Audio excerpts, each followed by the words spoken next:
Okay, Kit, I heard about a podcast. It's called L'Unicorno. It's in Italian. Do you know what it talks about?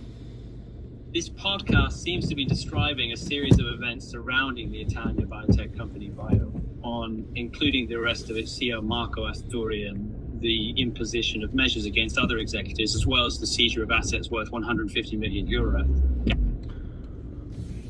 Cool. So who was this Marco Astori? Marco Astori is the CEO of Bio, a startup company based in Bologna, Italy. He was arrested and granted house arrest as part of an operation called Plastic Bubble conducted by the Guardia di Finanza on October 23, 2019. The operation aimed to seize all the financial documentation of Bio and arrest the top executives of the company. The operation also resulted in the seizure of assets and financial resources worth 150 million euro. Then what was Bio's business? Bio was a company created by Marco Astori in 2007 to make bioplastics. The company was able to create a 100 natural biopolymer made from biopolymer made from natural bacteria that could replace polluting plastic. It reached a valuation of 1.3 billion euros in the stock market in 2019. This biopolymer was considered to be an innovative and eco-friendly solution to the problem of plastic pollution.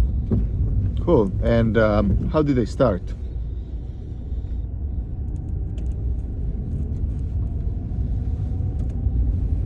Marco Astori, an Italian entrepreneur, met with a professor named Jian Yu and his team in Hawaii to discuss the possibility of creating a bioplastic product using their research and technology. Despite not having any background in research, chemistry, or investment professor, he decided to hear them out and eventually agreed to a deal for the patents. Astori named the bioplastic product Minofa and made it by using sugar sources from Emilia.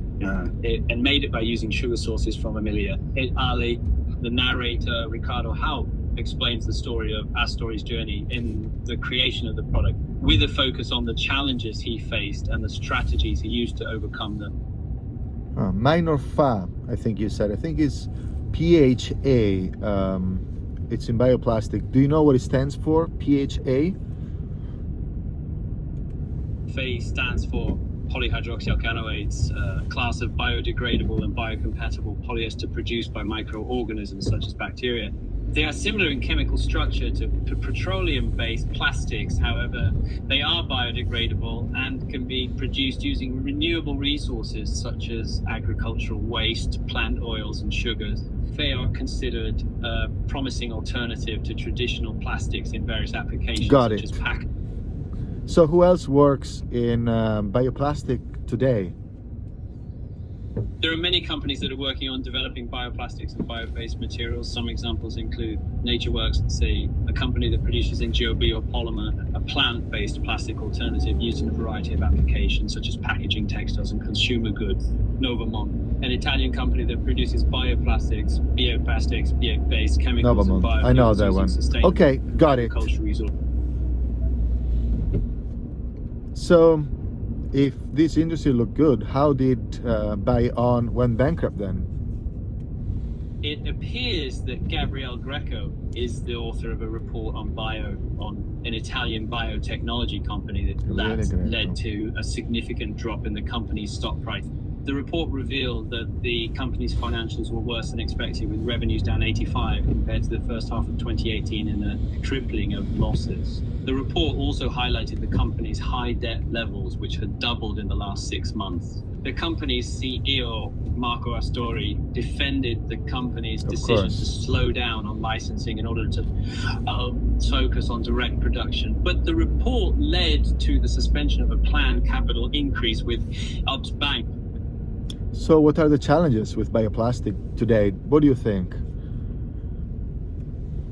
In general, the bioplastics industry faces challenges such as high production costs, limited availability of raw materials, and competition from traditional petroleum-based plastics.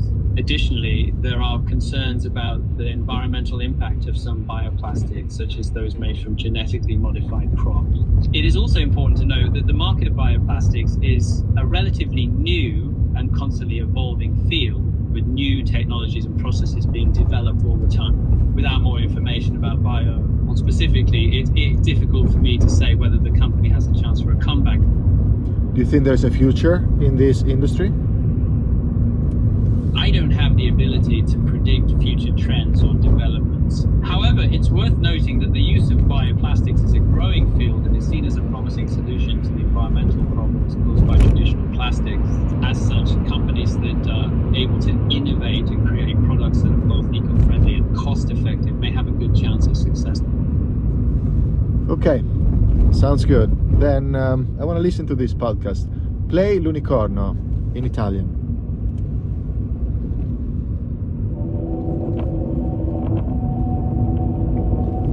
Le cose che mi sono rimaste sono 3 campioncini mississi, ho degli ossi di cane, la posa della prima pietra che c'ho la prima pietra e poi che cazzo mi è rimasto?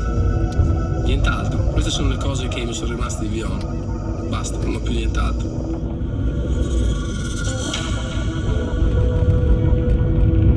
Mi chiamo Marco Storri, sono un imprenditore di